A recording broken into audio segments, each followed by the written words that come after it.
Ang pinakamagaling na assassin ay tinuktok niya ang itlog gamit ang kutsara. Ngunit sa refleksyon ng kutsara, bigla niyang nakita ang isang babaeng sniper na nakahiga sa bundok.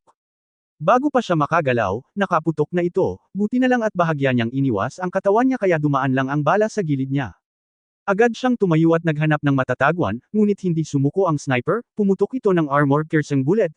Mabilis namang inilabas ng lalaki ang kanyang lihim na sandata, pinaglapag niya ang kanyang mga palad at biglang lumitaw ang 7 gintong singsing sa paligid niya, sa ilang simpleng galaw ng kamay, nagsimulang lumutang sa ere ang mga armas, ilang segundo lang, nakabuo siya ng 3 drone, lumipad ang mga ito mula sa bubong at mabilis na tumungo sa malayong bundok. Kasabay nito, minomonitor niya ang posisyon ng sniper, at lumitaw ang isang surveillance screen sa harap ng kanyang mga mata.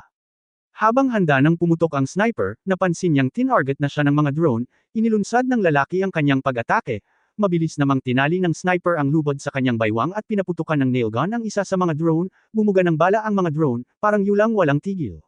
Mabilis siyang umiwas, gumalaw sa pagitan ng mga bala, hanggang sa tuluyan siyang tumalon mula sa bangin.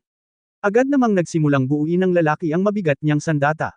Nang matapos niya itong ilock, sinimulan niya ang matinding pambobomba. Dahil dito, napilitan ang babaeng sniper na tumakbo at umiwas, sa tulong ng kanyang liksi, naiwasan niya ang mga pag-atake ng drone. Ngunit sa mga sandaling iyon, dumating na rin ang grupo ng lalaki. Tumalon siya at sinipa pababa ang isang kalaban, kinuha ang baril nito at lumaban.